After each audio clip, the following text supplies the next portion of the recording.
that one. My name is Tracy Hammond. Hey, Tracy. Welcome to Recon 40, Lost Dreams Awakened, and to our workshop. Abstinence versus We can sound effects. Since Recon 40 is the Georgia region's first hybrid convention, allow me to address the issue of anonymity for those joining us online. When joining a virtual meeting, you will need to keep your video turned off to guarantee your anonymity. If you turn your video on, you are choosing to be seen by other participants. You can also change your name or switch to first name plus your last name to protect your identity. Let's open with a moment of silence, followed by the screen prayer.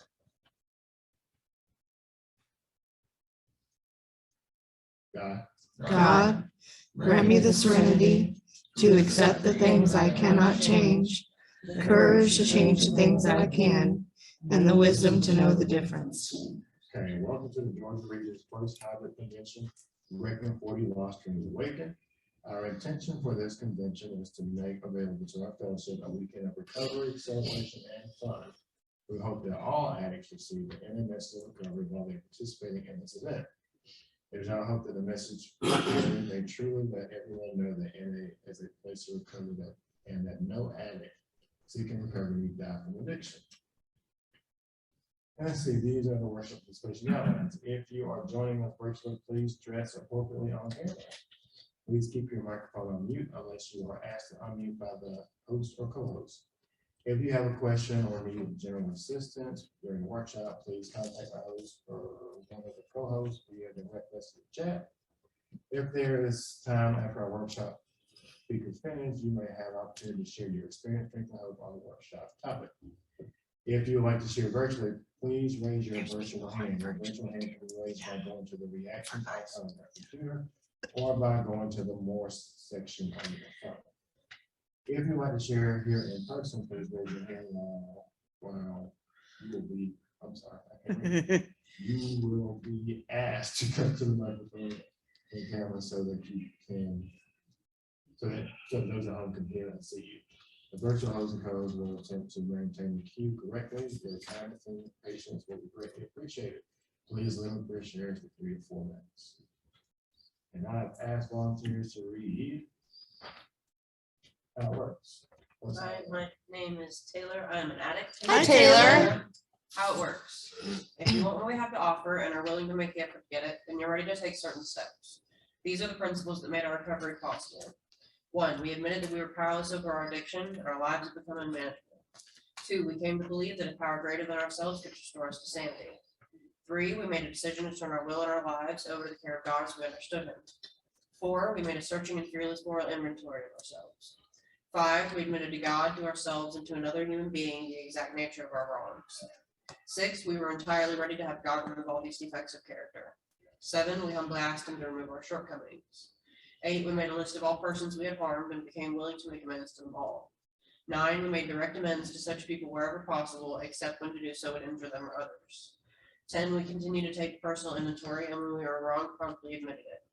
11, we sought through prayer and meditation to improve our conscious contact with God as we understood him, praying only for his knowledge of his will for us and the power to carry that out. 12, having had a spiritual awakening as a result of these steps, we tried to carry this message to addicts and practice these principles in all our affairs. This sounds like a big order, and we can't do it all at once. We didn't become addicted in one day, so remember, easy does it. Oh, it's front side only. Front side only. Thanks, Taylor. Front side. Thanks, Taylor. Yeah, Thank you. Front Hi, side my only. name's Jake and I'm an addict. Hey, Jake. 12 traditions of NA. We keep what we have only with vigilance. And just as freedom for the individual comes from the 12th step, so freedom from the group springs from our freedom. As long as the ties that bind us together are stronger than those that tear us apart, All will be well. our common welfare should come first. Personal recovery depends on the NA union. 2, for a group purpose, there is but one ultimate authority, the loving God as he may express himself in our group conscience. Our leaders are but trusted servants, they do not govern. 3, the only requirement for membership is a desire to stop using. 4, each group should be autonomous except in matters affecting other groups or NA as a whole. 5, each group has but one primary purpose, to carry the message to the addict who still suffers. 6, An NA group not to ever endorse, finance, or lend the NA name to any related facility or outside enterprise, less problems of money, property, or perceived divert us from our primary purpose. 7. Every NA group ought to be fully self-supporting, declining outside contributions. 8.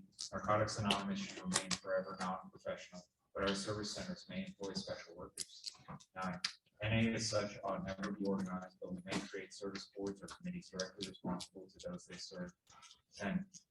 Narcotics Anonymous has no opinion on outside issues. Hence, the NA name ought never be drawn into public controversy. 11. Our public relations policy is based on attraction rather than promotion. We need to always maintain personal anonymity at the level of press, radio, and film. 12. Anonymity is the spiritual foundation of all our traditions, ever reminding us to place principle before personal. Thank you, Jason. Thanks, Jake. Jake, house close. All right, our scheduled speakers for this workshop are Kristen Lynn and Kimberly Dudley.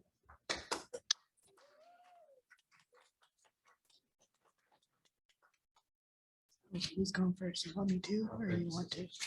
I asked you if you were going to be amazing or not. Then so I I don't can know. decide who's going to go first. I don't know how I'm gonna be. It's amazing that you're both here. Okay, go ahead.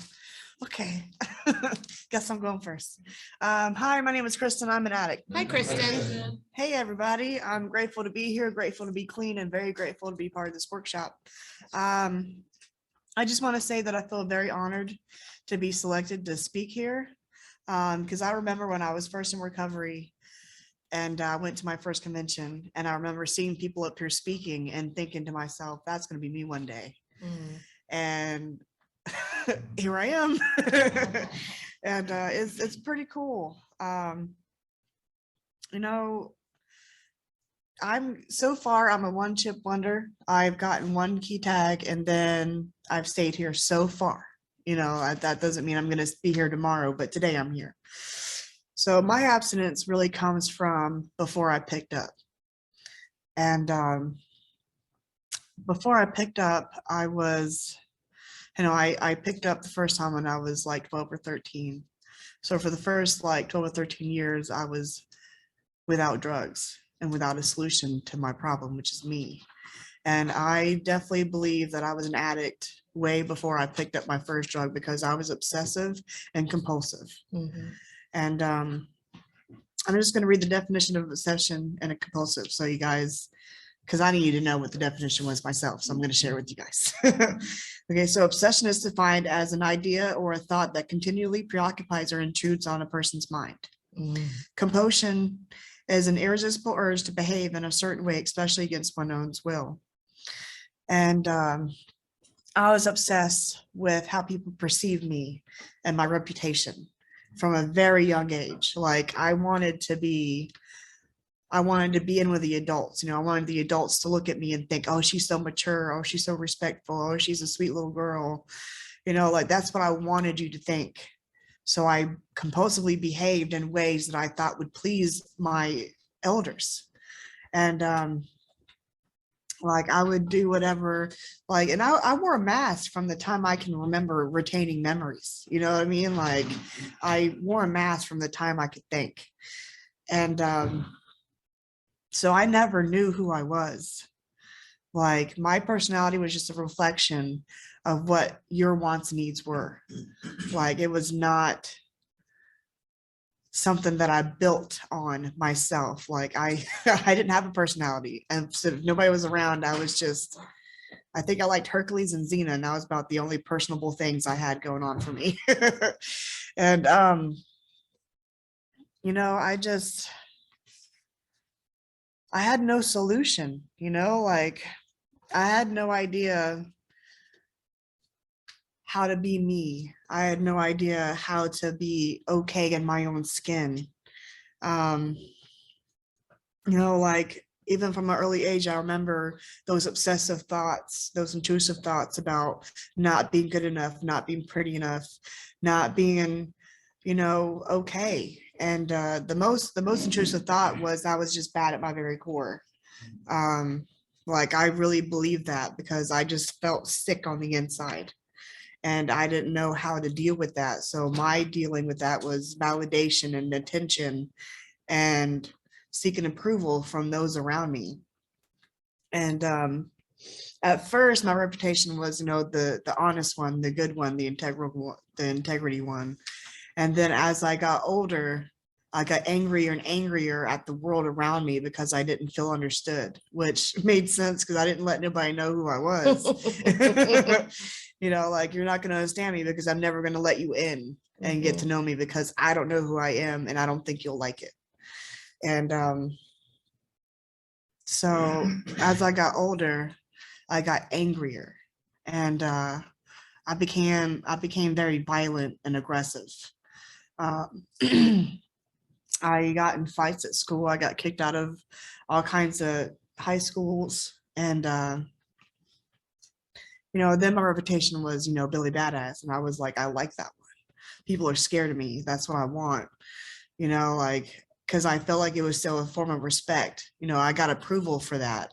My brother, I looked at my brother, and my brother was like, don't be the first one to hit, but make sure you're the last one.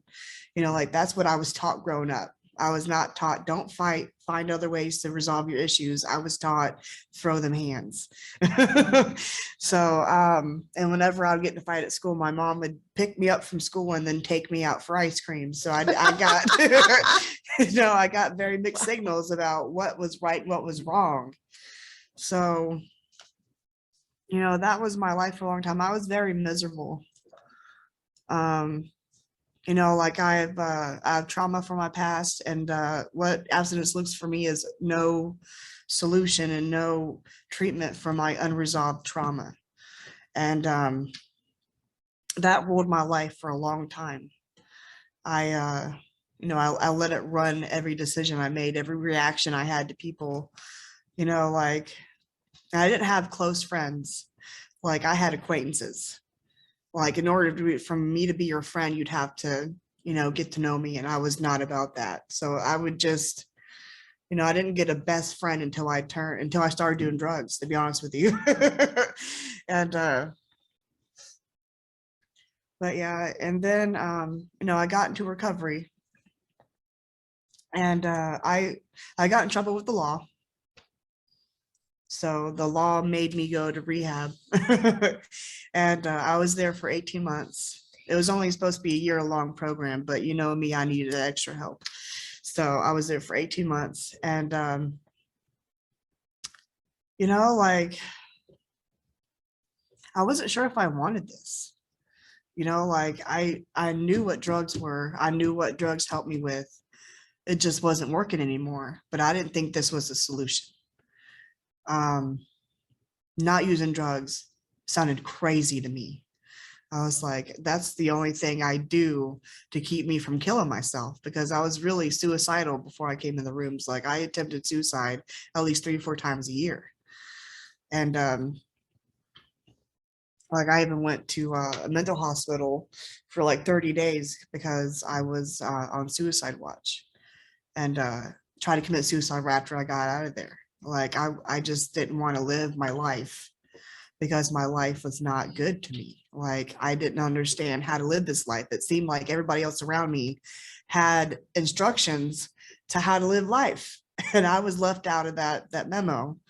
And like, everybody else seemed to have their shit together, and I'm sitting there like falling apart on the inside. But I didn't let y'all know that. Like, I put on this front that, like, I am tough. I am, I'm not a victim, like, but I was playing that victimhood pretty hard inside my own head. Like, everything around me was everybody else's fault. Like, I was abused, so therefore I don't, it's the abuser's fault. It took me forever to get out of that victim mode. It took recovery and the 12 steps for me to learn about what was actually my hand and my misery. And like I always say, the steps showed me who I was, who I am, and who I could be. And but yeah, like I was saying, when I first got in recovery, I didn't know this was for me. And for the first like 8 or 9 months, I was abstinent. I did not have a program. And like, I was still angry. I had no way to deal with my emotions. I tried to fight people inside the recovery center. I'm surprised I didn't get kicked out. And sorry, I got a little nervous. But you know, I just felt disconnected. You know, I felt disconnected from people, from myself, from my feelings, from reality. I just didn't have a connection with anything around me. You know, I just felt alone. And I would go into these meetings and everybody would hug each other and act like they knew each other for years. And I didn't feel a part of that. Like I felt like, you know, I couldn't have that because I didn't deserve it. And I was just bad, you know, like that was my belief system, was I was just bad. And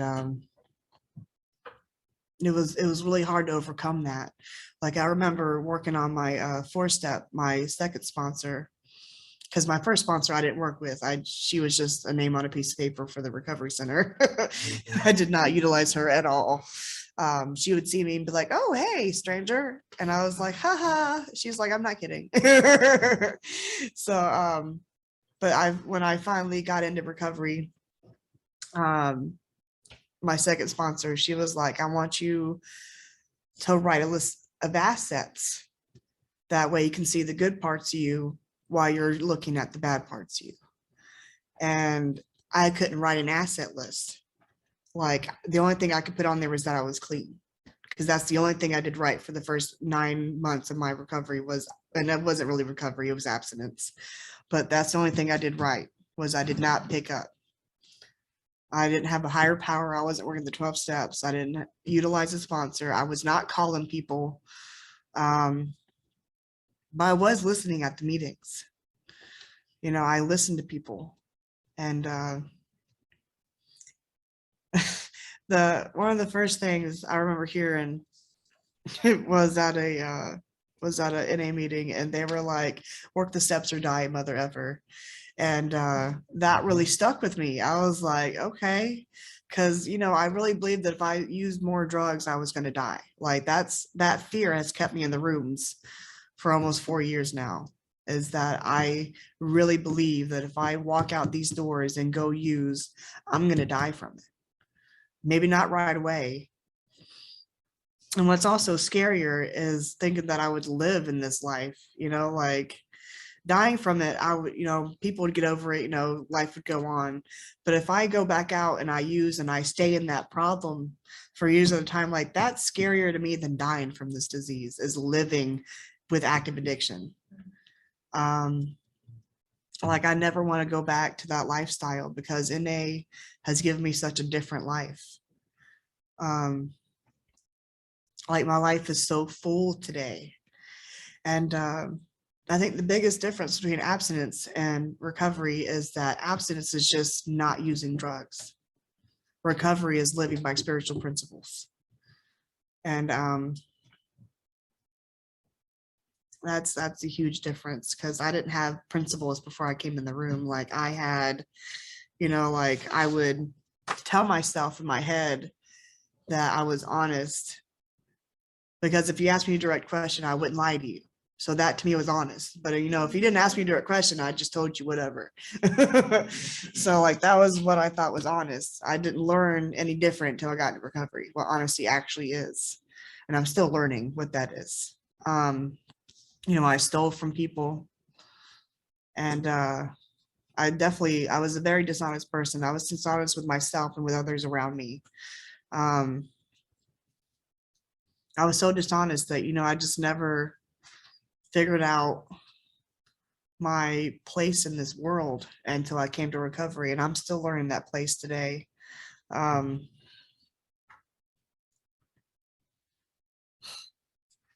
Sorry.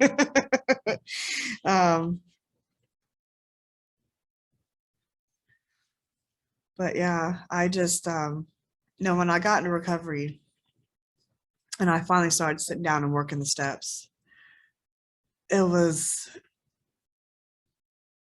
like a freedom that I can't put words to.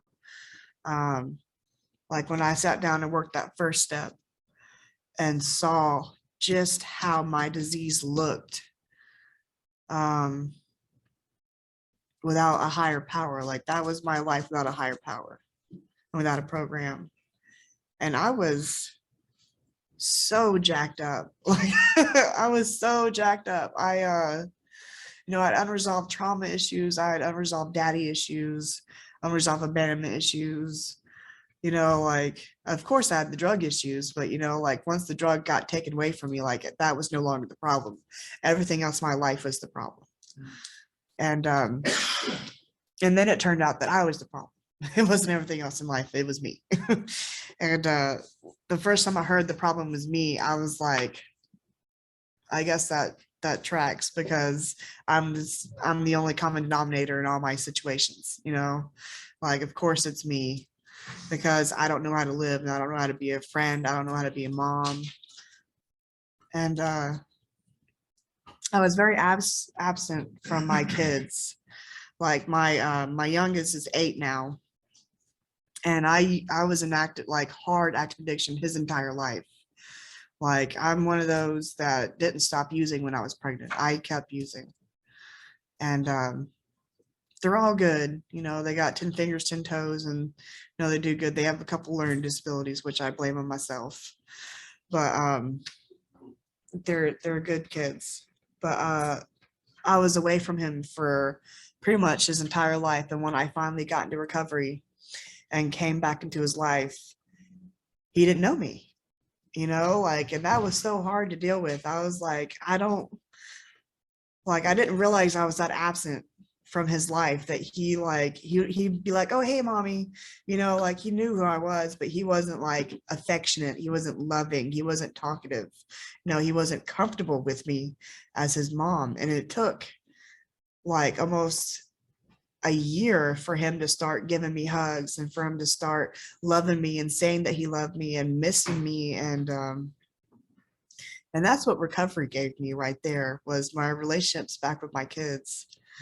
And if I was just absent, I wouldn't have had those relationships back, because I was still so selfish and dishonest about who I was and what I wanted out of life.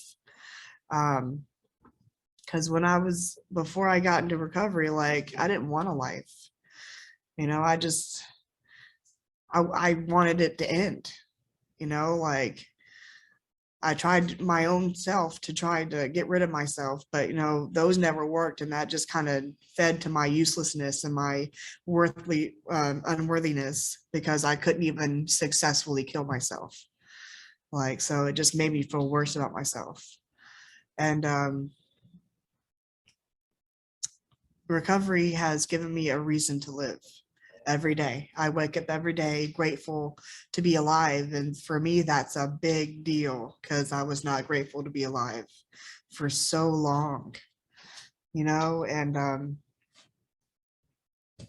it's crazy.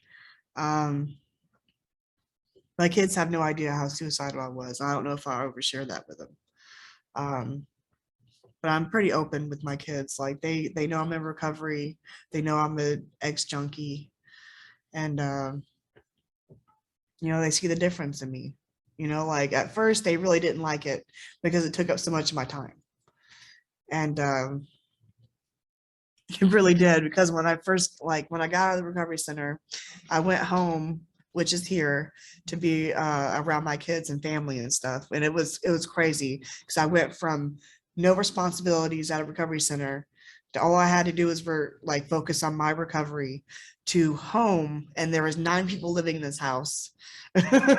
9 people living in a 5-bedroom house. It was crazy. And that was a lot to handle.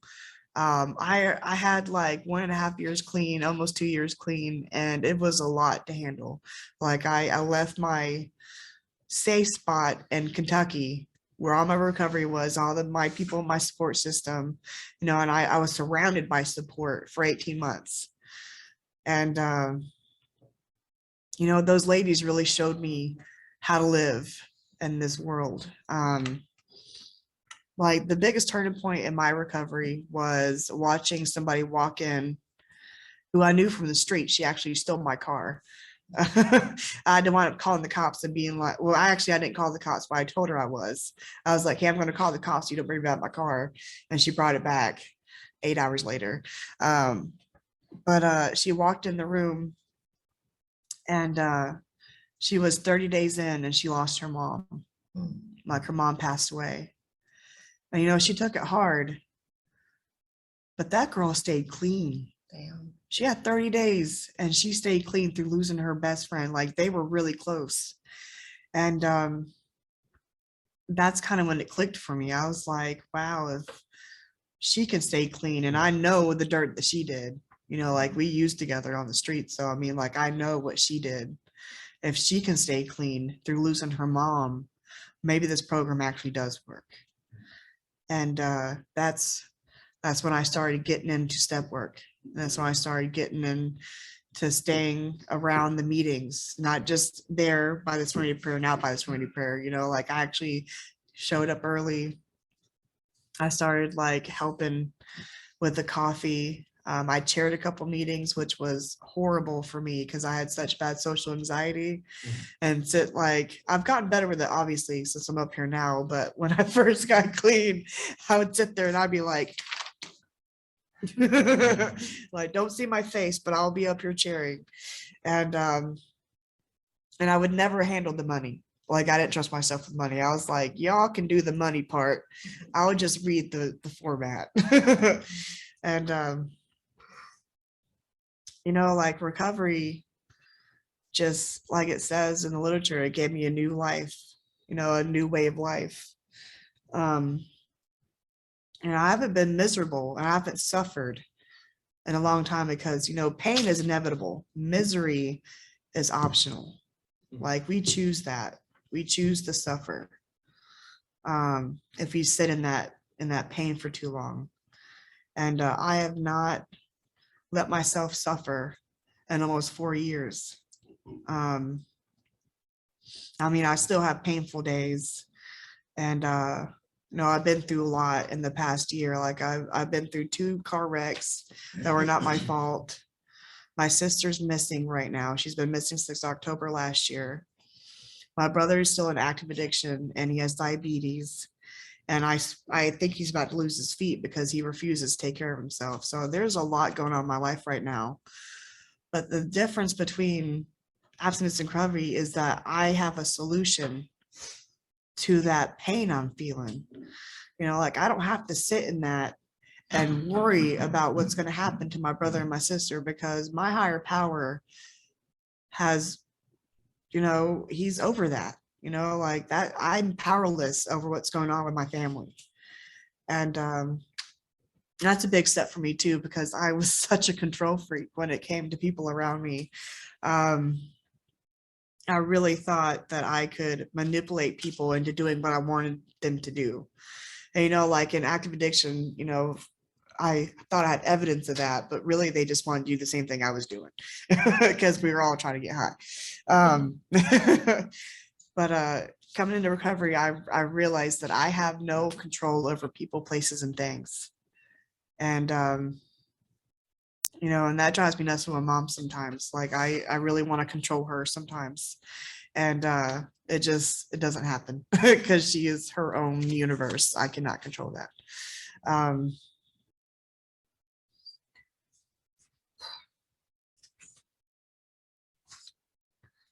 But yeah, like the feelings that I got back in recovery were so intense.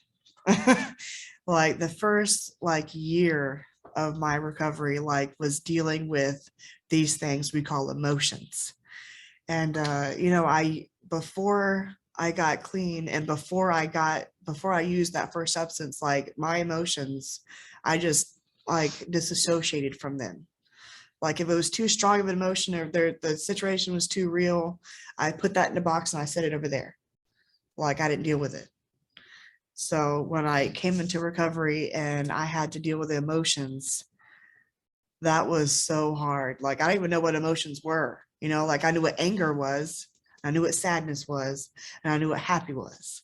But all these other emotions that came around, like I was so lost. My my other sponsor, my third sponsor, she was like, because I was doing, I was working on a step. I can't remember what step it is now, but I was having to identify my feelings, and I couldn't. And this was when I had like 3 years clean. I still have trouble with these feelings. Um, but she was like, go get a feelings wheel and look at it. And I got this feelings wheel, and did y'all know there's like 50 different feelings? Like, it was crazy. I was like, I don't feel all those things. And like, I'm a very jealous and envious person. Like, I don't like admitting that to people, but really I'm very jealous and envious of other people's shit. And I had to work on that, and I'm still working on that. And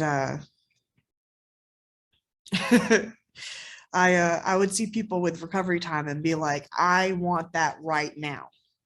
Like, I'd be jealous that they had this great relationship with their sponsor, that they had all these years clean, and they had all these friends in recovery, and they did this and they did that. And I would be so envious. They would eat me up, and I would get resentful at that person for having a good life. And I remember sharing that with my sponsor, and she was like, well, it's okay to want what other people have, but it's not okay to let it eat you up and turn into resentment. I was like, well, I don't know how to stop that. Like, that's just, my brain will obsess about that until it turns into a resentment. And then I have this resentment that I'm sitting with, and I'm starting to not be as warm and welcoming to this person as I should be, because I have this inner resentment, and I don't want them to know, because why would I be jealous of you? I got my shit. And having a sponsor help me work through those emotions is amazing. Like, I've learned how to be a person in recovery. Because I had no idea how to be a human being. Like, I had no idea. It was foreign to me. Like, people would like have all these feelings around me, and I would be so uncomfortable dealing with other people's feelings. And I'd be so uncomfortable because I don't know what to do. So I would try to make them laugh. Like, oh, you're sad, your mom just passed away, let me tell you a joke. That's not always appropriate. Some people don't like that. And like, I just did this not that long ago. Like, our dog passed away, and it was very emotional. Like, I was emotional too, but my kids were very emotional, and I didn't know how to deal with that. So I was like, well, why don't we tell some jokes? My kids are like, what the hell are you talking about? They did not respond well to that. Turns out that not everybody's like me and wants to deal with everything with humor. I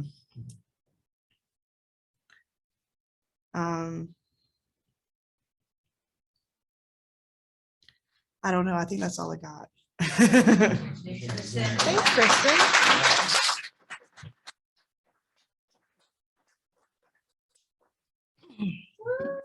I'm not named Kim. Hey, Kim. I like to qualify when I'm speaking, not that I speak that often, I'm not. Anyway, so my clean date is 4/21/2017. Just got my 5-year medallion last weekend at a women's retreat. It's really pretty. Yeah. And thanks. I have a sponsor that has a sponsor that has a sponsor, and all of us work steps. I sponsor other women and work steps with them. I go to meetings, not as many as I should lately. I'm slacking a little bit, but I'm doing better on service because I'm here. And just for entertainment value, I brought a picture of me in my first detox, and like, that's how shitty I looked. So if anybody wants to take a look at that, it reminds me where I came from. Boy, I was dope sick as fuck. So do y'all mind if I ask if you raise your hand if you have less than a year clean, and then raise your hand if you have more than a year, please? Perfect. Some of both. Because I'm going to talk a little bit about abstinence in terms of drug use, and then I'm also going to talk about dealing with abstinence from other things once we're in recovery and not using narcotics. All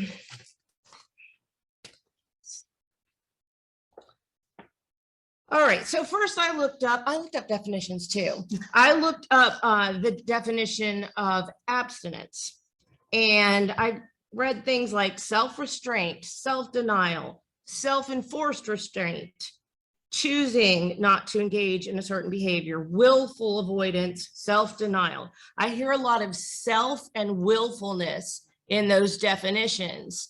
And what is at the crux of our disease? It's a selfish and self-centered disease. So I'm already like, okay, abstinence, there's some disease shit going on there. Like something's not right.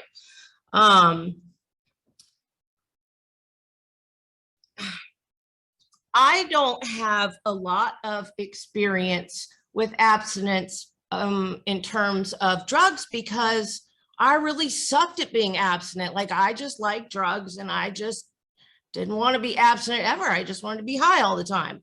But my experience with my husband and other people I've worked with in the program who chose to be abstinent really opened my eyes, and I'd like to share a little bit of that with you. My husband, we just got married in December, so he was just this guy when I met him 8 years ago and moved in with him because I was living on the street and he let me stay at his house. We used together for 3 years. I mean, I used way before that too, but we used together for 3 years, really hard. And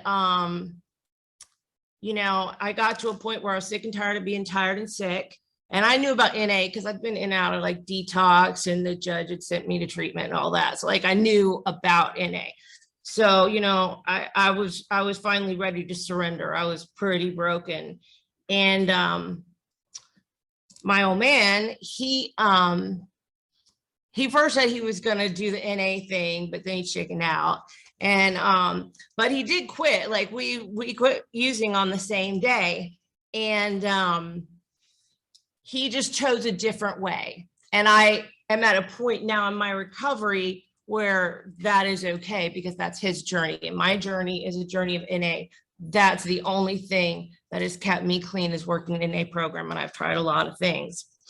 But it was interesting in the beginning, especially that first year, while I was pursuing a journey in Narcotics Anonymous and he was not, and seeing the difference between them. It's interesting. Y'all know what filling voids is, right? Yeah. Filling voids, because we have a spiritual void, right? This is a spiritual disease. And, you know, narcotics is one of the things we put into it, but we put a lot of shit in that hole. It's not very fulfilling for long, you know, so then we have to put something else in there. Well, my old man, his name's Hawk. He's a biker. Anyway, so funny. Some of the ways he tried to fill that hole. It's really funny now. It wasn't funny at the time. He decided early on, after he quit using, that he was going to be a woodworker. And he bought all these woodworking tools, and he built this workbench, and he made all this fancy stuff. It lasted for like a month and a half, and then he's not going to be a woodworker anymore. And then one day he says, I want you to pick out a bicycle helmet. Go online, pick out a bicycle helmet. I'm like, why? He says, because we're going to start riding bikes.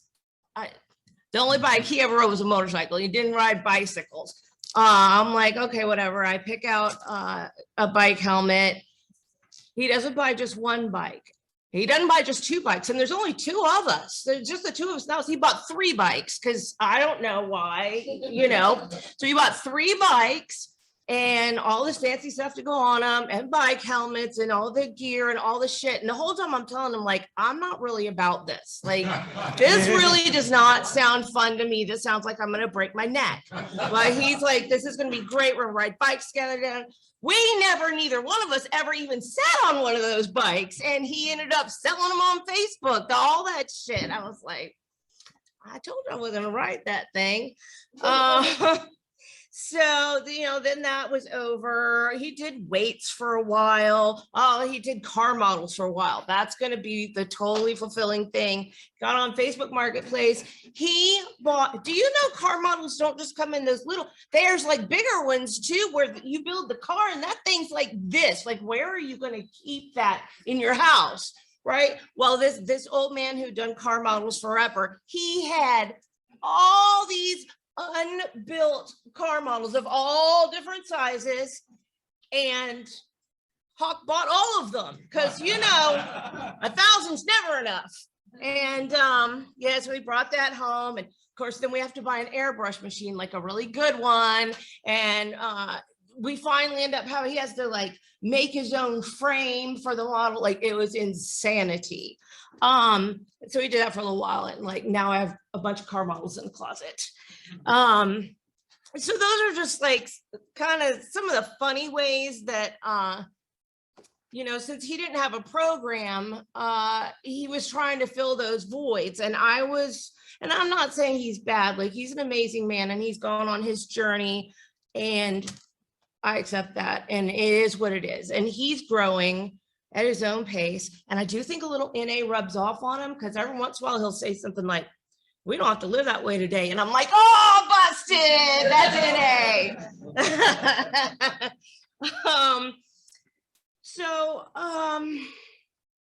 Abstinence. Yeah, I wasn't good at abstinence.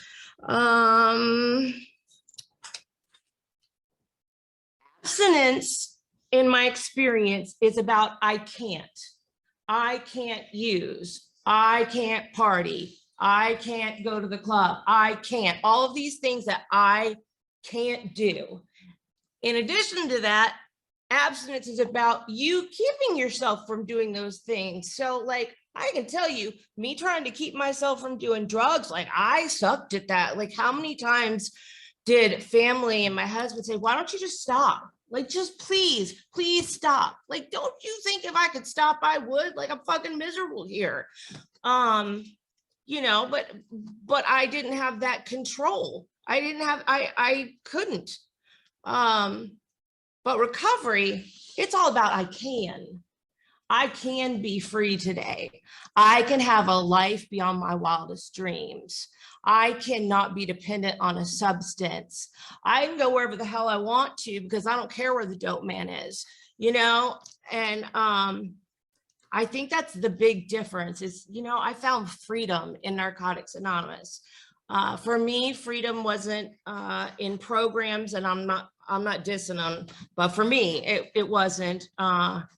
I needed to see real people who like lived on the street like I did and sold their bodies like I did, and slept with people so I could eat or use their shower, like whatever, I needed to see those people and see that they have a life today that I would like to have. And thank God I got to see that at my first, one of my first NA meeting was the first one I paid any attention to, and I wasn't high. I'm not a white key tag winner either. I got a shit ton of them, but I will say the last one I got was the only one where I was actually willing to try and put some effort in. So take that for what it is. Now, abstinence, in my experience, is not just about the drugs. It is in the beginning, it's about the drugs because, while that's in the way, nothing else exists, because when we're using, that is the only thing that exists, at least for this addict.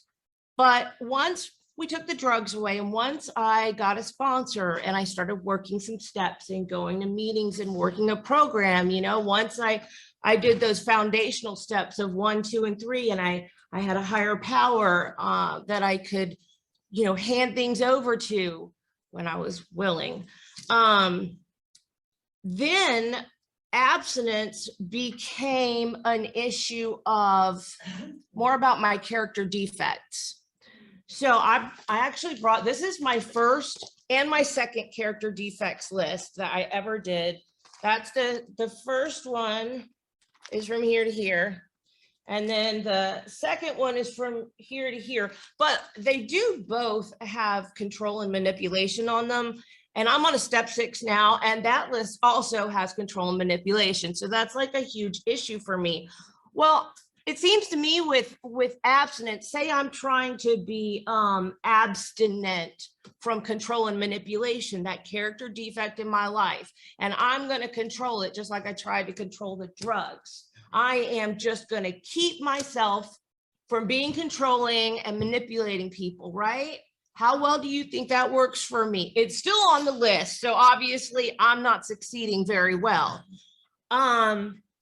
It's taken a lot of time to see that, because I want to be like the NA superhero, like just watch me because I know how it works. And really that's just because I'm really insecure, and I still struggle with whether people like me or if they're going to reject me.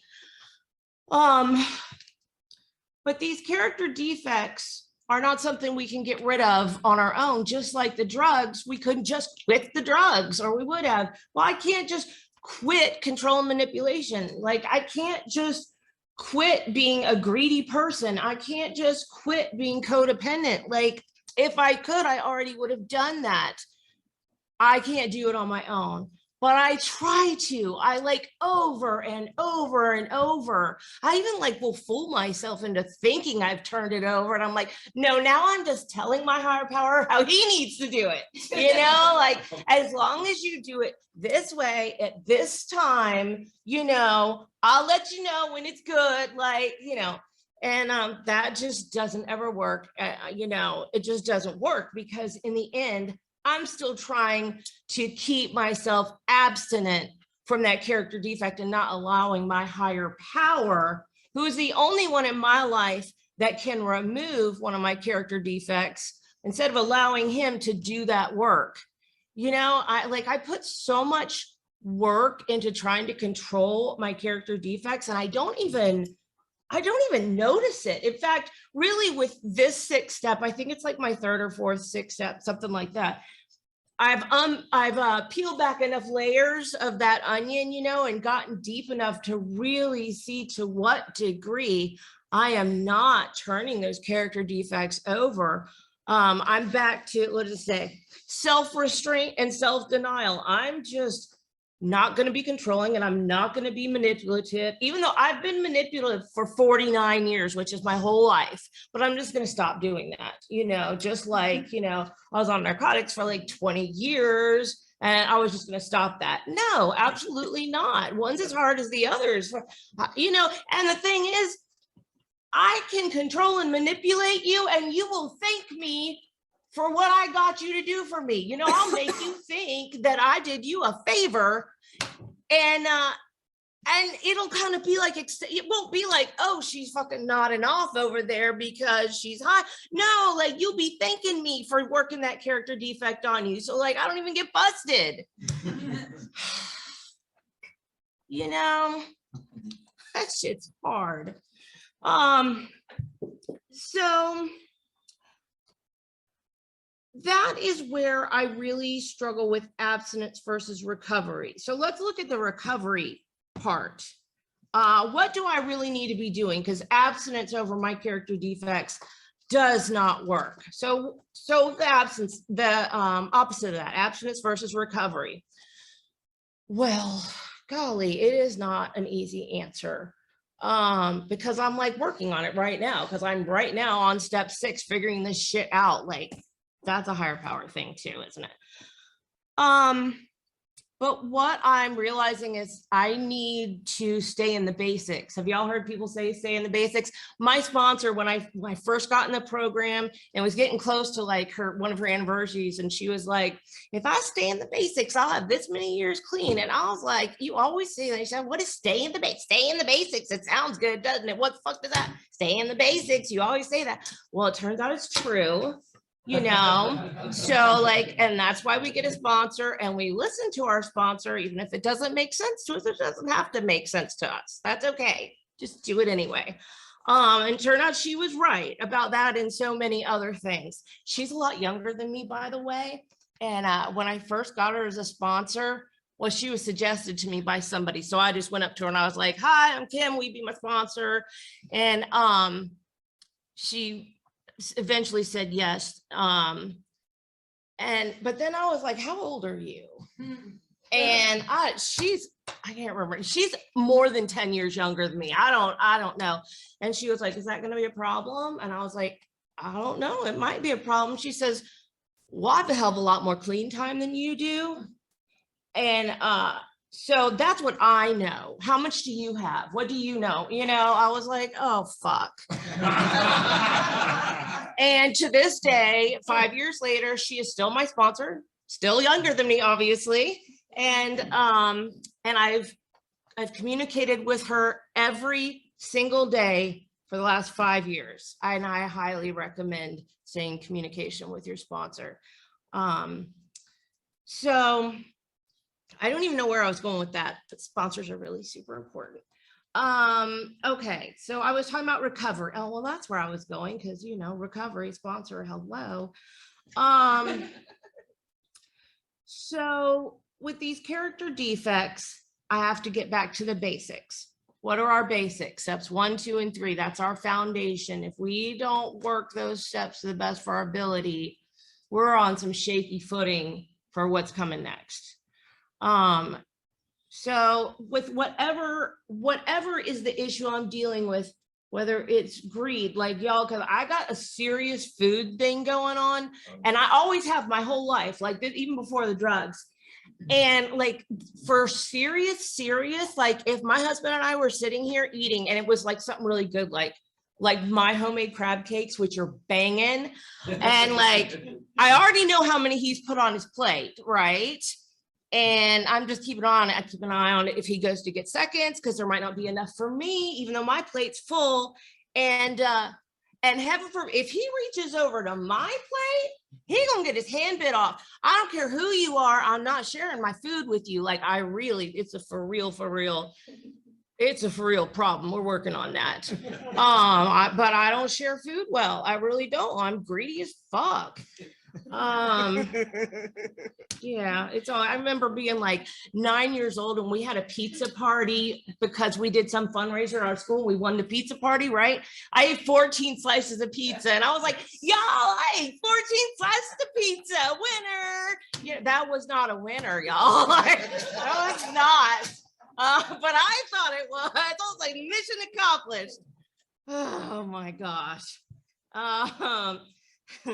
So step 1, middleware powerless over addiction, lives become unmanageable. Well, I am powerless over my issues of control. For example, if I'm going, all right, the women's retreat, we had an NA women's retreat last weekend, okay? And it was like a 4-hour drive from home. Well, first of all, anybody that wanted to go with me, we were taking my car because I need to leave if I need to leave. Like, if I don't like it here, I got to go. So I got to have my car here because like, I can't be trapped. It's an NA women's convention on a lake. Like like what a place to be trapped, you know? But yeah, I got to have my car. Like I'm not riding with you because then I can't take your car without getting arrested. My issues of control. I need to control things because that makes me feel safe. And I also need to control things because I need to be right. And I need to have all the answers, because if I don't, then I'm not good enough and I'm a failure. And then I can never succeed. And why do I even bother with anything? It's just such a sick and twisted disease, y'all. So it makes my life unmanageable sometimes. Like, this is awesome. So we were gonna leave like Friday morning for the retreat, right? And my husband had done my front brakes like the week before, and then he was gonna do the back brakes that morning, right? Like no problem. He used to be a mechanic. He knows what he's doing, right? He's like, motherfucking rotor won't come off. It's froze up. I can't fix it. I've been working on it for 3 hours. Like it's not coming off. And I'm like, but I gotta take my car like now, to, my car. And he had to go rent me a car so that I could drive my car to the retreat. Because I'm not riding with anybody else. Like, yo, I'm sick. I'm so sick. So that was some unmanageability right there. Because first of all, renting a car is expensive as fuck. I did not like the car because I like my car. I didn't like my husband because he didn't like fix my car in time when he knew he was supposed to, because it's all his fault, right? Yeah, totally unmanageable, totally powerless over all of that, needing to control, needing to be safe, needing to be able to leave. Came to believe power greater than myself can restore me to sanity. Well, you know, I've always had a higher power, like since I can remember. Like I was raised in a pretty like traditional religious kind of family, and I didn't use that higher power, but like I knew he was there.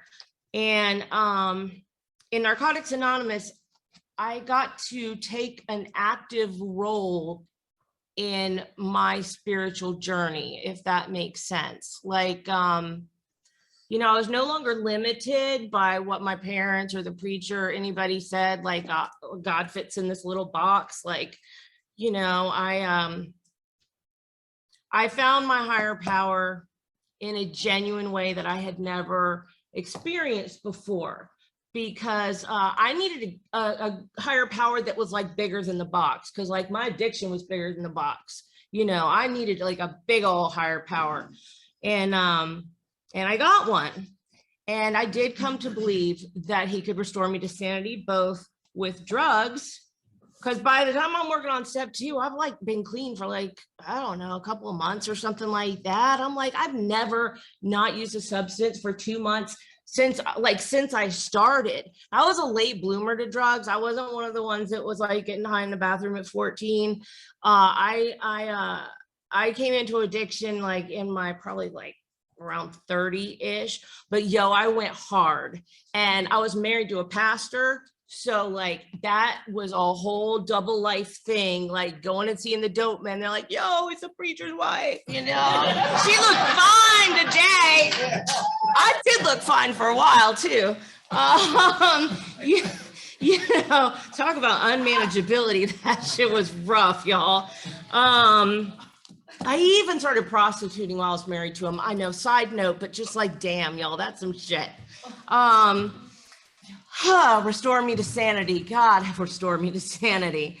So I have come to believe that. And I think even in a deeper way now in this step 6, because I see how much I need my higher power to restore me to sanity. You know, I just thought the insanity was like all that shit I used to do. No, that I've got so much insanity happening here. It's just like, it kind of flies under the radar a lot of times, but it's there. It's there. And when I get those feelings that feel shitty, like it probably has something to do with the character defect that's going on, running rampant in my life. Made a decision to turn my will and life over to the care of God. You know, I'm working on that right now. Some of my character defects, I feel like, yeah, I've made a decision to turn that over my higher power. Like, but there are a few of them, like the greed, like the food thing. Like, I know it's funny, but like, no fucking joke. Like, I don't know if I fucking love food. I love to cook food. I love to learn about food. I love to watch TV shows about food. I like to go eat food out. I like to eat my food. I like food. And you know, like that's really fucking hard for me. The control and manipulations. It's like, I need to be safe. And I feel like that makes me safe when I can control and manipulate the situation. You know, of course, I don't think about how I fucked up my life controlling it and manipulating it. You know, I was that girl who's living in my car. I'm like, yeah, I'm taking care of my own damn self. I live in my car. What the fuck is that? Yeah, but you know, but and was I safe? No, I was controlling it sort of ish. Damn. So, you know, I'm at different places with different character defects as far as turning it over to my higher power. And, you know, I think that's okay. Like, you know, I didn't become addicted in one day. So remember, easy does it, right? Like it took me a long ass time to get to the part where I was selling my ass for drugs. Like it didn't start out like that. It started out like I was getting some migraine medicine from the doctor, and like it was even fucking legit because I really did have migraines. And you know, that took a while to get to that whole bunch of fucked upness. And it's going to take a while with some of these character defects, but like I showed you, the first one is like this long, second one's this long. I don't know. I don't think I have my one that I'm doing right now. I think it's, yeah, I don't think I have it. And it's probably still about this long, but that's okay. Because I can see all the areas where I've already turned it over and not had to control it myself, which I feel at anyway. And I can see that list getting shorter. And even the ones that are still there, I can see where I'm growing in those areas and allowing my higher power to do the work that I can't do. Did anybody read the Just for Today? It was today it was about when your higher power does for you what you can't do for yourself. You know, so like that's totally what this is to me. Like I can't remove these character defects, just like I couldn't get off drugs and all these other things I couldn't do because abstinence is about I can't. But we're in recovery today. Y'all in recovery today? Everybody here in recovery today? All right, then you've already got a taste of freedom, right? Right, and some of that I can. Like I can today. I can, but I can because I've turned over my higher power, which kind of doesn't sound like it makes sense. I can do this because I gave it to my higher power. Like it, but you know what? I think a lot of NA didn't make sense to me when I came in their rooms and I just did what the fuck I was told. And like I stayed clean. So it's okay. I don't have to understand it. I just have to do it. So I'm going to keep working on making that decision every day and working the steps and talking to my sponsor and going to meetings and doing the things that have helped me stay clean thus far. And I believe because it has been proven to me in the last 5 years that I will continue to grow. I will continue to stay clean if I continue to do the work. Thanks for letting me share.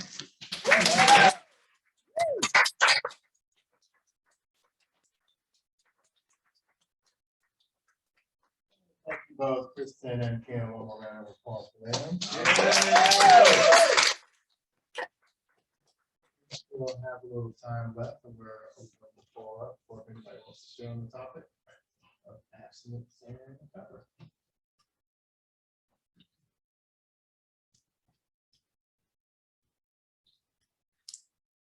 Anybody? Okay. My name's Jay and I'm an addict. Hi, Jay.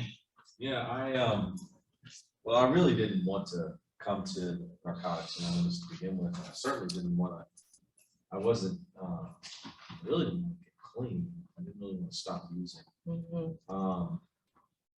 But I'm generation number 2 in my family. My dad, my parents divorced when I was like 6.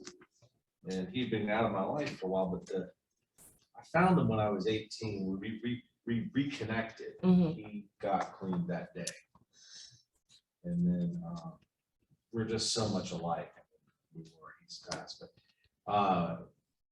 no one knew what to do with me. I mean, a judge tried. My wife finally called him. He called me. I was driving down the street. And he was like, Jay, there's better ways to kill yourself. And so we're having one of these conversations where I'll bullshit everyone in the universe and then not another addict. Sometimes I will. It's something about like you earn your seat, why bother? Right? If I'm talking to me in the mirror, I mean, what's the point? So yeah. And I came in and I don't know. I think that I really felt like I was auditing it first. I think I sort of told my current sponsor that when he asked, what are you doing here? I've seen you around a couple. So I'm just auditing. What does that mean? I mean, I'm kind of visiting, I'm checking it out, I'm stretching my legs, I'm still using. But I think that, I don't know what happened. I got picked up a lot of white, and I've seen this with sponsees where they get so frustrated with themselves. You know what it's like. I'm like, well, don't give up. Yeah, don't feel like that. I mean, I know it feels like it's never going to happen, right? But it does seem like if people keep after it, that it does. I don't know how to explain it, but one day I had it. Well, actually, I wanted to die. And I went to an NA meeting, and this guy that really didn't seem impressive. In fact, he's always annoyed me. Had stayed clean when I went back out, and he was picking up 2 years, and he came up, and he was so nice to me. I'm like, I'm so, but he was so nice. I was just like, okay, if he can do it, maybe it's possible. So I would try it, but I mean, so I definitely wanted to try the program, but I never intended to stay in the program. There was no plan.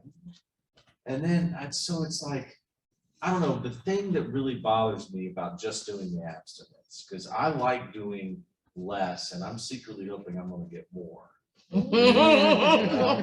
But then at some point, it really feels like I'm negotiating with me. Yeah.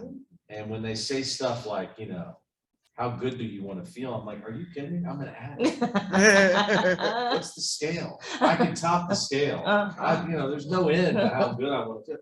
Well, how much work do you want to put? Oh, there we go. Now we're really good. We're getting down to it. So it's like, I felt like the thing about recovery is, it's like me trying to, how do I know what recovery feels like if I've never done it before, right? Now you tell me what it feels like for you, and I like that. I like coming to NA where you say, we're doing parallel play, you say what you're doing, right? I didn't like going to the psychologist where she told me, where she out of a book, how it's supposed to work. I worked with a bit of class, that's great. I want to hear somebody that made it through before me. Even if you didn't stay, there's so many people that do. The numbers are there. I want to talk to the person that made it through. So anyway, by talking to people like that, I just started to feel like, well, maybe I could make it one more day, And then the thing about doing the work, it was like, I don't know. One day they got me to go to an area meeting.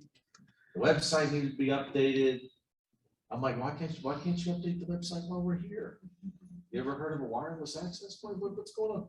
Well, why don't you try it? Why don't you do it? Okay. Can I do that? It was exciting. The first job I got was taking out the garbage. I don't even do it at home all the time. You take out the garbage? Yes. Thank you. Really? I can take out your garbage? I mean, I'm so desperate. Lonely, but I had rejected everyone. So this was the first group that I ever really wanted to be a part of. And I really feel like I came in backwards. I mean, I came here because there was no other option for me.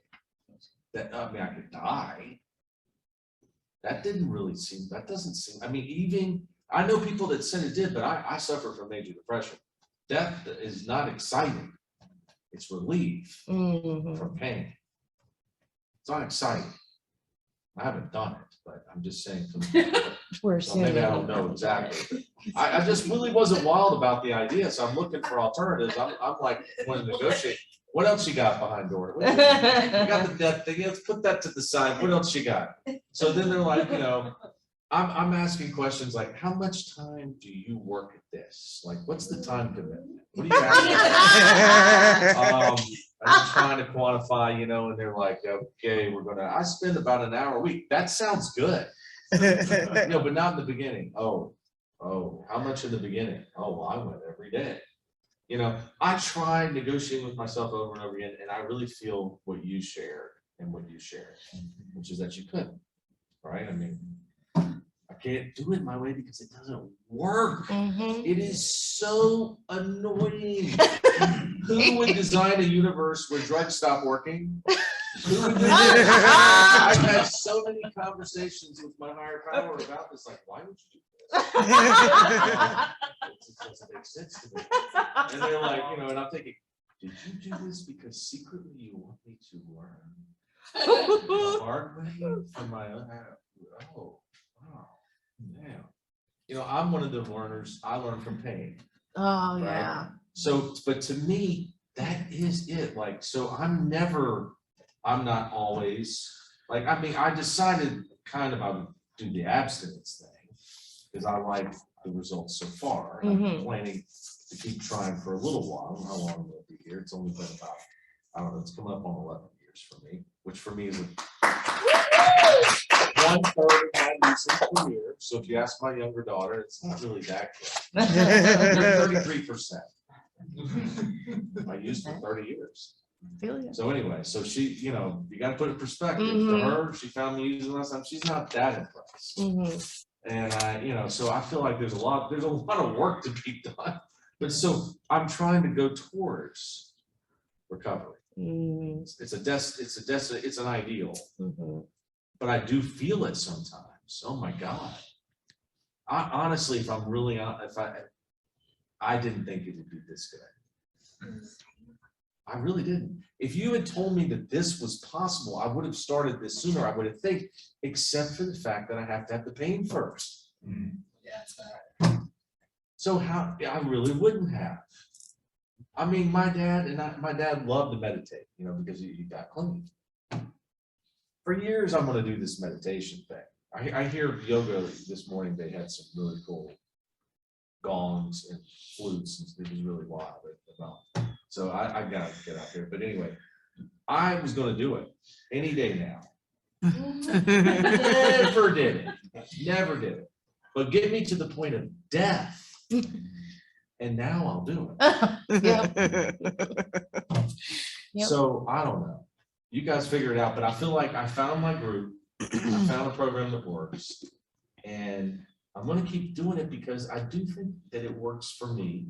I'm not eternally unique in that, as I guess. I really felt like I was, but I'm not. And you know what? The thing that really keeps me coming back is that no one told me that the voice in my head that's negative would lie almost all the time. Never tell me the truth, and that it needed to be overcome and ignored. Thank you for sharing, whatever. Got to get past it. Don't listen to that. I went to a psychologist. You're not going to tell me that I'm wrong, that the thing in my head is just wrong. I mean, I had to do a 4th step where you're good with your list there, by the way. I had to do assets and liabilities. I had every liability known to man, and I had 3 assets. And my sponsor's like, well, don't you see a problem there? And I said, well, I guess I need to increase some assets. He's like, no, why are you only giving yourself credit for 3? I'm like, who can't think of it? How about this one? Well, maybe a little bit of that, but only partially. Just let me get it straight. On the liability side, do you have these fully or just partially? Yeah. So you don't get credit on the asset side when you have a partial asset, but when you've got a part of a liability, you're going to hold it. That's it. Well, that seems really fucked up. You know, that's not fair. And I mean, honestly, I never talked to anyone about that shit going on in my head. I mean, I thought I told the psychologist. I don't know what I told. I can't remember what I told. All I remember is she figured out that I've been mourning the loss of my Portuguese mom from age 5. I thought she was my mom. We moved back to the States. I didn't like Montgomery, Alabama compared to Portugal. I just didn't like it. Culture. What the fuck is this? I lost my Portuguese. So that was helpful. We all have our little things from childhood. But I mean, other than that, I mean, I'm day to day, I live with this. You think your head shrink, tell me what to do. I don't know, I'm going on and on, but I feel like the thing about recovery was that you guys said that they're the goals and the ideals that we could like practically work toward them. Yeah.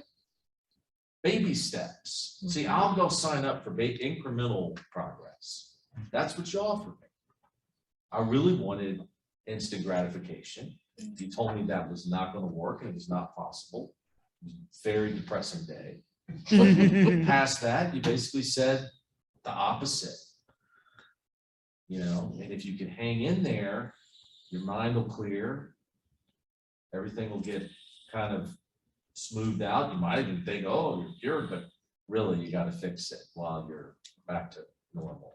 So you don't go back out. You know, I feel like I got what I want. Thanks so much. Thanks for Thanks for sharing. sharing. It's funny as fuck. Hi, my name is Raphael. I'm an addict. Hey, Raphael. My clean date is December 13, 2014.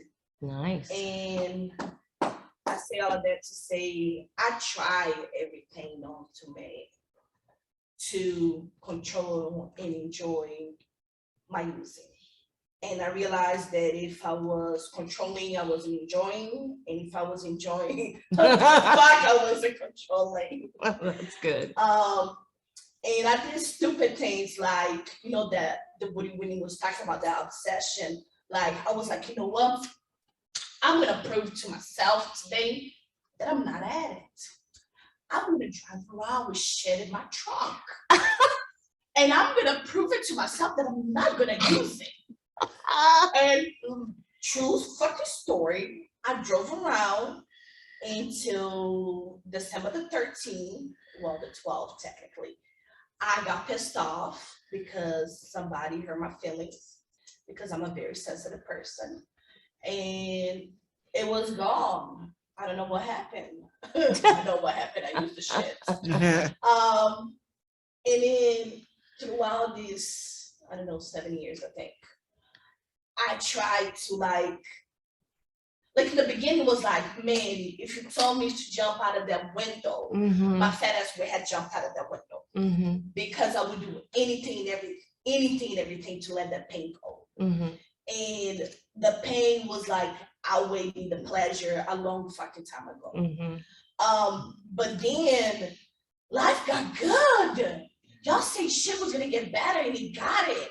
And I was like, I got this shit. Like, I mean, I can go to meetings and talk because I love talking and, you know, like kicks and shits. And then life starts sucking again. And I was like, hold up. Why shit is getting bad while I'm clean? Like, this makes no sense. But that's the part, you know, that I'm talking about, the abstinence. Like, I wasn't doing I had this thing that excuse my language, well, I already cussed a lot. I'm kept to save a whole. Like, I want to save everybody except myself. And two, I don't trust no motherfuckers. And I will be doing like, I would get a sponsor and would do step 1, 2, 3, drop. 1, 2, 3, drop. Because I'm not doing my step 4 and 5 with you. Throughout this whole time, I did my step 4 and 5. I went through all the steps once. With a sponsor that ended up relapsing after she had 10 years because I don't know why she did it, because it's not my place to take her inventory. But that's what happened. And when she relapsed after having 10 years, I was not even a year clean. And I was like, if she couldn't do it, what's gonna make me do it? And that almost became that determination that like, I'm gonna persevere. And then, you know, but one thing that I would say about me that always made me come back is that I remember how much it fucking hurts. Like, I remember how it's like to be in a closet at work and knowing that if I got out of that closet while I'm at work, I'm gonna get high. So literally I'm in the corner, the fetal position with the lights out because I don't want nobody to find me and I don't want nobody to call me because I need to shut these noises out. But like going back to what I was saying, I remember also, like, one thing that I always do is like, when the pain gets great enough, I open my mouth. You know, one part about, I went to jail, y'all, clean, like a year ago, because my stupid ass want to be what's the word I'm looking for? Because I'm trying to sound intelligent. I didn't wanna be, y'all, I lied to the government. And the unemployment folks called me and I went to jail. And I was like, man, and I'm telling my spouse, I was like, this is some bullshit. Like, why am I going to jail while I'm clean? And she was like, you did stupid shit. And it was like, I take that. But you know, what at the end of the day, what I'm trying to say is like, I always when I get in trouble, because you know, I want to do the bare minimum and get the most out of it. Yep. But every time I see my ass like almost catching on fire, I know where to run to. And the last thing I would say is when I did went to jail, I spent like a whole 5 hours. Got a mugshot and everything.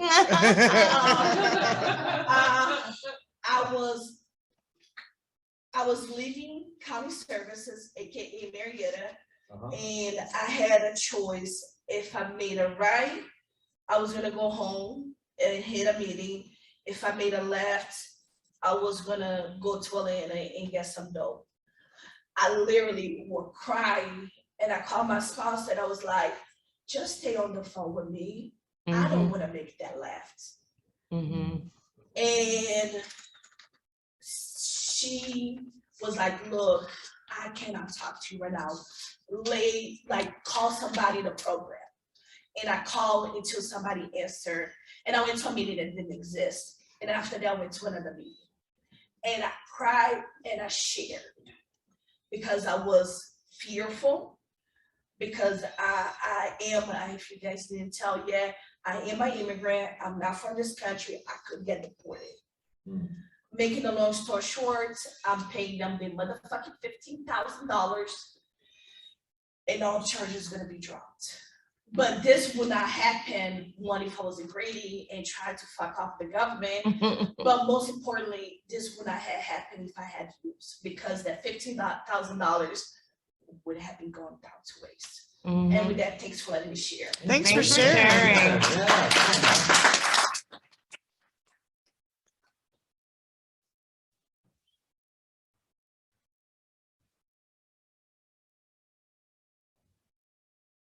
Okay. Hey, Kat. Hi. I don't think I have that much to share, but I really relate to what you were talking about. Like, I don't have any experience in abstinence before I got at all. I mean, maybe like 4 to 8 hours. You know what I mean? That was just an inconvenience. That wasn't like I'm nothing kind of thing. But where I like run into abstinence a lot is like in my recovery, and I think in early recovery I didn't get the opportunity to see that very much, because the first like 7 months that I was clean, I was either in jail or in treatment. And there's like milestones constantly, right? Like, you know, I came out of my little detox fog at some point in jail. A little while later, like I went to court, you know, then I'm out. Like there's shit's happening. I'm getting a key tag like every 30 days for a little while. Like, you know, keep moving the key tags up. Other people are getting key tags. We're all going to meetings, and then like a year clean, I was like, what the fuck are you now? Like I really was like struggling with that find a new way to live thing. You know, I was just all hyped up on like losing the desire to use it, not using anymore, and like not causing more damage in the lives of people around me. And then like, whoa, I can find like my own life now? Oh, that's terrifying. Well, we can start with baby steps, right? But then like I'll run into that wanting to be right and wanting to have the right answer, at least to like be useful, and seeing that come up as a character defect for me, getting annoyed with myself about it, and that doesn't work in recovery. Like, it really doesn't work, and like I want to disqualify myself from being a member of this fellowship based on that too. Like I needed a special fellowship actually. I'm not like them. I said this to a tech in rehab. I really told her this, and she laughed in my face. Like, oh, bless your heart, you idiot. She was like, they don't want that. But I wrote this down from something that came up in my home group, and this is like a really good reminder for me. I think when I hit that kind of plateau, just recognizing, I think that I ran into that in my first year, and my sponsor being like, "Yeah, it's fine. It's literally now you got to do the next stuff." I was like, "Oh shit, okay, cool." So somebody just brought up like, you know, where is my recovery? Like talking about abstinence versus recovery. Where does my recovery come in on like my priorities in my day-to-day life? Is it in my like top 2 or 3? Is it the top priority like in my life day to day? And you know, we're not talking about not doing dope. We're talking about recovering and challenging ourselves to grow in my program. Like, no, every day, I mean, am I waking up being like, is recovery my top #1 priority? But if that goes on for me for so many days in a row, like other shit starts coming up, and it's not my fault either. Like it's his fault, or it's like their fault, or it's traffic, or it's whatever. And I like have to refer back to this too, because usually if I can't answer that as like the number, you know, 2 or 3 in my life, and I'm feeling some type of way, like I know there's more for me to grow, I guess. Like I've been sitting around this convention for a few days, and I was thinking that speaker meeting, like, I don't know shit. Like I don't know shit about recovery and like what this really is. Like we're doing that thing time countdown. We were counting down through decades, and I don't know. I'm really grateful. I really appreciate what everybody shared, and I think that's just a good reminder. Like I'm talking about recovery, like moving forward in my program. It's like I can be abstinent for a few days. Some people can pull that shit off for years. I'm not willing to test that limit. I hope. At least not now. Thanks for sharing.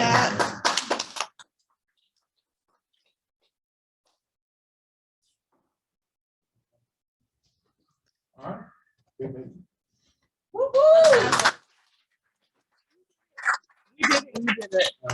You did so good. Thank you, guys. Matched. Matched without being the same exact thing. I know. As our 11th condition states, our public relations policy is based on attraction rather than promotion. We always maintain personal anonymity at the level of Press, radio, and biz. film. Primary purpose of our public relations effort is to tell the story of Narcotics Anonymous and what our program offers to the students helping out. Members of the press are often packed to our convention, and we welcome their interest. However, we do not disclose our last names in the media as identified as members of Narcotics Anonymous. If a member of the press approaches you, please direct them to a member of the convention planning panel, board of directors, or public relations committee. Smoking is only allowed in the designated smoking areas. If you have any questions on where to find these areas, please see a member of the convention planning panel. These members can be identified with the blue on their shirts. All right. Let's start them up and close with the lead agency. Oh, I'm stiff.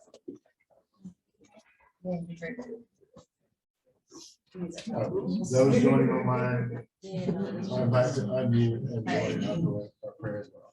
Yeah.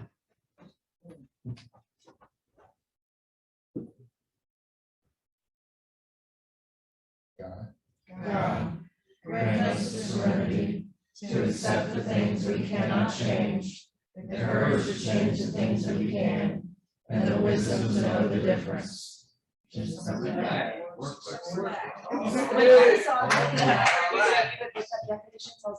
Yes, yes. Hey, thanks for